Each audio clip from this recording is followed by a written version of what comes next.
আজকে আমি আঙ্গুরের মিষ্টি চাটনি বানাবো। এই যে আঙ্গুরগুলো আমি ধুয়ে ভালো করে মুছে নিয়েছি, মুছে শুকিয়ে নিয়েছি আঙ্গুরগুলোকে। এখানে আছে লবণ, এই যে গুড় নিয়ে নিয়েছি, এখানে ধইনা, এই শুকনা লঙ্কা, মৌরি, এখানে আছে শস্য। এগুলোকে আমি ভেজে নিব, এখন ভেজে গুঁড়া করে নেব।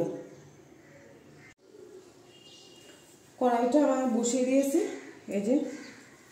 এই যে মশলাগুলো আমি দিয়ে দিচ্ছি, মৌরি, ধইনা, শুকনা লঙ্কাটা দিয়ে আমি ভালো করে একটু ভেজে নিব।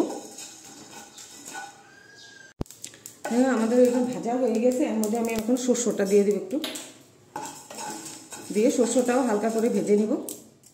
এখন শস্যটাও আমাদের হালকা করে ভাজা হয়ে গিয়েছে। এখন আমি এটাকে মশলাগুলোকে নামিয়ে দেব।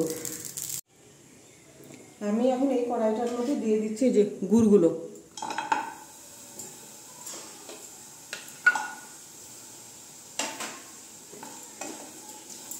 গুড়গুলো আমি স্টিম কমিয়ে দিয়েছি, আস্তে আস্তে আস্তে গলবে এই গুড়টা।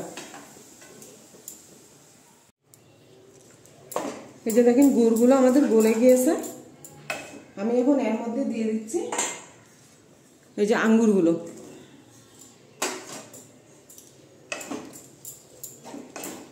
আমি স্টিমটা কিন্তু কমিয়ে দিয়েছি। দিয়ে অল্পটুকু আমি এখন দিয়ে দিব লবণ। এই যে অল্প দিয়েছি লবণ।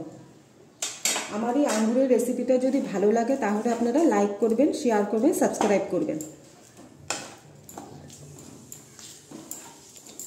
এই যে দেখেন আঙ্গুরগুলো কি সুন্দর হচ্ছে, নরম হচ্ছে। স্টিমটা আমি কমিয়ে কমিয়ে আস্তে আস্তে করবো এখন এটাকে। এই যে দেখেন আঙ্গুরগুলো কি সুন্দর মজে গিয়েছে। এখন আমি এটার মধ্যে দিয়ে দিব এই যে মশলাগুলো গুঁড়া করে নিয়েছে, সেগুলোকে দিয়ে দিচ্ছি। এই যে 2 চামচ মশলাগুলো দিয়ে দিয়েছি। এখন আমি একটু নাড়াচাড়া করে 5 মিনিট রেখে তারপরে আমি নামিয়ে দেব।